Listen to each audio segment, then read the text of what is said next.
Fala galera do canal! E aí, como é que vocês estão? Tudo bem? Vamos para a nossa aula de Química de hoje? Vocês respondem sim, capitão! Então vamos que vamos!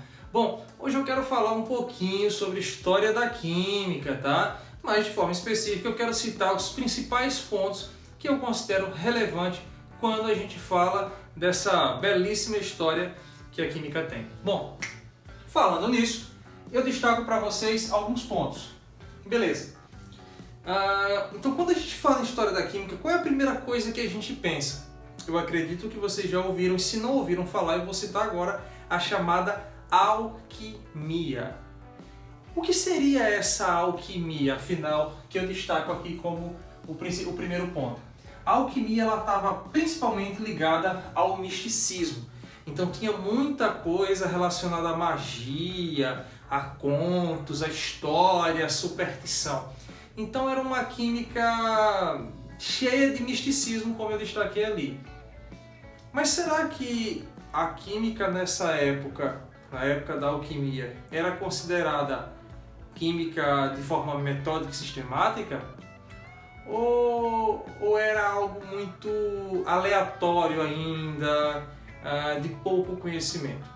Então, eu trago para vocês essa trajetória partindo da alquimia como ponto inicial, o primeiro passo para um estudo da química de forma metódica, sistemática e organizada, tá?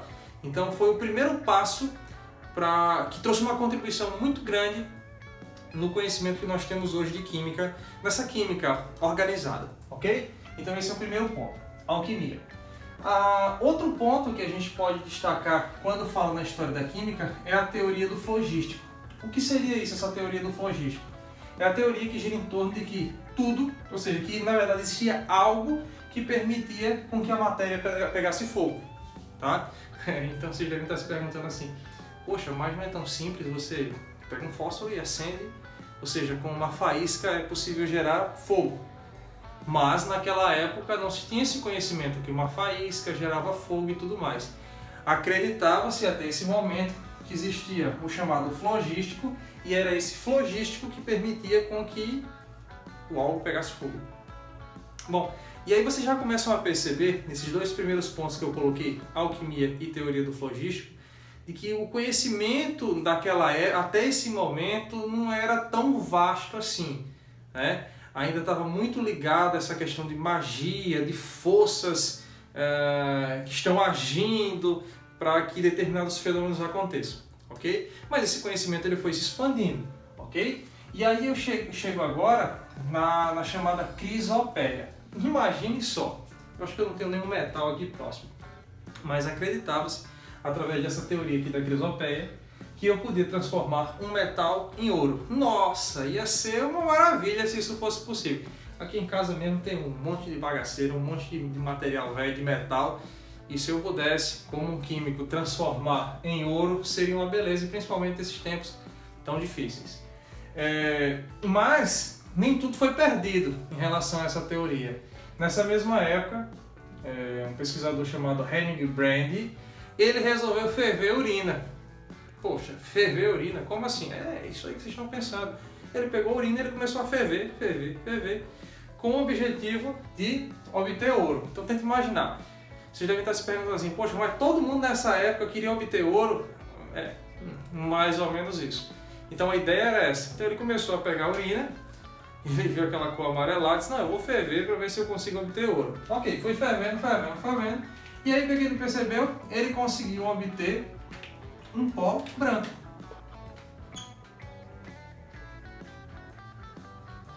E que pó branco era esse? Esse pó branco é justamente usado na formulação do fósforo branco. Então nem tudo foi perdido em relação a esse experimento cabuloso aí que ele estava fazendo. Então ele pegou a urina, começou a ferver, foi fervendo, uma quantidade muito grande, até obter um pó branco. E esse pó branco é conhecido como um dos componentes do fósforo branco. Ok? Bom, observe, até então, alquimia, flogística e crisopeia, tudo relacionado a tentativas, a misticismo, a magia, a acreditar que pegava fogo, que tinha uma força aí do além, tá? Então, tudo meio que aleatório ainda. E aí, eu trago para vocês um grande nome da época, que possivelmente vocês já ouviram falar, o chamado Aristóteles. Quem foi Aristóteles? Aristóteles trouxe uma teoria, tá? A teoria que relaciona os 4 elementos, que tudo era feito de terra, fogo, água e ar. A teoria dos 4 elementos, tá? Então, a partir daqui, a gente já começa a afunilar para um conhecimento mais direcionado à natureza, à terra, ao fogo, o ar e a água, que tudo basicamente era formado por esses elementos. Então essa aqui foi uma das teorias muito discutidas na época. Bom, até Aristóteles, como eu já citei aqui, estava tudo meio que acreditando-se em forças, sem ter um conhecimento muito sistemático. Até esse momento, até Aristóteles, não era considerado química de forma propriamente dita. A química só passou a ser considerada química real a partir de Robert Boyle. E esse período, que foi em aproximadamente lá no século XVII, ela é chamada de química moderna. Então, antes da química moderna, antes de Robert Boyle, a gente viveu um período de alquimia, um período de testes, de tentativas, que também foi um período importante e relevante. Mas eu posso dizer para vocês que a química ela começou a ocorrer de forma metódica e sistemática a partir do século XVII com Robert Boyle. Então aqui com Robert Boyle foi desenvolvido o método científico e o termo química foi usado pela primeira vez, ok? Então Boyle merece um destaque quando a gente fala numa química de forma sistemática. Boyle também, na mesma época, escreveu um livro, esse é um livro muito famoso, que é conhecido como, que tem como título O Químico Cético. Então, se vocês tiverem a oportunidade de outro momento, dá uma pesquisada no Google aí, que é um livro muito bacana, falando um pouquinho aí sobre o que Robert Boyle fez, ok? Então aqui a gente consegue ter uma visão geral de como é que a química surgiu, certo? Então esse período aqui, entre alquimia, Fogístico, Crisopeia e Aristóteles, um período que eu diria que está dentro da alquimia, e a partir de Robert Boyle, a química de forma metódica e sistemática, também conhecida como química moderna, que é a química que a gente conhece hoje, ok? Bom, dei um print aí para a gente passar para o próximo quadro. Partiu! Vamos para a segunda parte? Então vamos que vamos! Bom, agora eu quero falar um pouquinho, gente, dando continuidade, sobre estados físicos da matéria. De forma geral, existem 3 estados físicos da matéria, que é o estado sólido, o líquido e o gasoso. Porém, já é discutido há algum tempo sobre um 4º estado da matéria, que inclusive ele já é predominante no nosso meio, que é o chamado estado de plasma. Um exemplo muito bacana desse estado de plasma é aquela bola, não sei se vocês já viram em algum lugar, aquela bola que você coloca a mão e um raio, né, a faíscazinha, melhor aquele raio, vai em direção à sua mão quando você toca na bola. Aquilo nada mais é do que gás ionizado. Então aquele gás ionizado é o que nós chamamos de 4º estado da matéria, ou estado de plasma. Então agora vocês já sabem que nós temos o estado sólido, líquido e gasoso, e além desses 3, o estado de plasma na forma de gás ionizado. Beleza? Bom, estado sólido. Como é que a gente vai encontrar as partículas? Vamos encontrá-las assim, ó. Observe a organização das partículas. Estão todas empilhadas, estão ligadas, uma coladinha na outra. Então esse aqui é o estado sólido. Já no estado líquido, conseguimos perceber que as partículas se apresentam distantes, com uma certa distância de uma para outra. Já no estado gasoso, essa atração, essa distância entre elas é praticamente nula. Então as partículas elas estão totalmente distantes umas das outras. Então estado sólido, líquido e gasoso. E aí quando a gente fala em estados físicos da matéria, quando a gente fala em materiais, é necessário citar as propriedades dos materiais. E que propriedades são essas? Eu posso dizer que nós temos dois grupos de propriedades, as propriedades gerais e as propriedades específicas. Nas propriedades gerais, eu posso citar elasticidade, capacidade do material